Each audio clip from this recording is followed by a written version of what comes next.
ശാന്തൻപാറ ഗ്രാമപഞ്ചായത്തിന് 2026-27 സാമ്പത്തിക വർഷത്തെ ബജറ്റ് അവതരണം നടന്നു. കാർഷിക മേഖലയ്ക്കും അടിസ്ഥാന വികസനത്തിനും ടൂറിസത്തിനും പ്രാധാന്യം നൽകിക്കൊണ്ടുള്ള മികച്ച ബജറ്റാണ് തയ്യാറാക്കിയിരിക്കുന്നത്. ഗ്രാമപഞ്ചായത്ത് vice president J Manju budget അവതരിപ്പിച്ചു.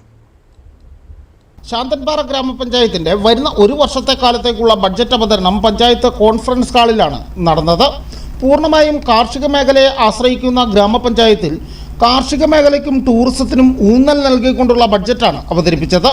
25,73,40,610 രൂപ വരവും 25,49,60,928 രൂപ ചിലവും പ്രതീക്ഷിക്കുന്ന മിച്ച ബഡ്ജറ്റാണ് panchayat vice president J Manju അവതരിപ്പിച്ചത്.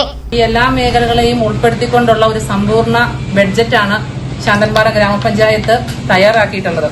പഞ്ചായത്തിന്റെ വികസനത്തിന്റെ അടിസ്ഥാന ആവശ്യങ്ങളായ പാർപ്പിടം, പശ്ചാത്തല സൗകര്യ വികസനം, തെരുവ് വിളക്കുകളുടെ പരിപാലനം, ടൂറിസം, മാലിന്യ സംസ്കരണം, ആധുനിക ക്രിമിറ്റോറിയം തുടങ്ങി ഉൽപാദന സേവന പശ്ചാത്തല മേഖലകൾക്ക് പരമാവധി ഫണ്ട് വകയിരുത്തി ശാന്തൻപാറ ഗ്രാമപഞ്ചായത്തിന്റെ സമഗ്ര വികസനം സാധ്യമാക്കുക എന്നുള്ളതാണ് നമ്മുടെ ലക്ഷ്യം. 2026-27 വർഷത്തെ ബഡ്ജറ്റ് നിരാശാജനകമാണെന്നും മുൻ വർഷങ്ങളിലെ ആവർത്തനം മാത്രമാണെന്നും പ്രതിപക്ഷ മെമ്പർ അഭിപ്രായപ്പെട്ടു. ഈ ബഡ്ജറ്റ് എന്നുള്ളതാണ് എൻ്റെ അഭിപ്രായം.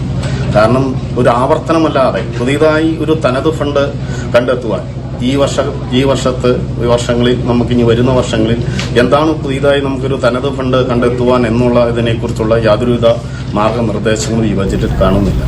ഗ്രാമപഞ്ചായത്ത് പ്രസിഡന്റ് ജിഷ ദിലീപിന്റെ നേതൃത്വത്തിൽ നടന്ന ബഡ്ജറ്റ് സമ്മേളനത്തിൽ പഞ്ചായത്ത് അംഗങ്ങൾ, ഉദ്യോഗസ്ഥർ, പൊതുപ്രവർത്തകർ തുടങ്ങിയവർ പങ്കെടുത്തു. News bureau, Udumbanchola.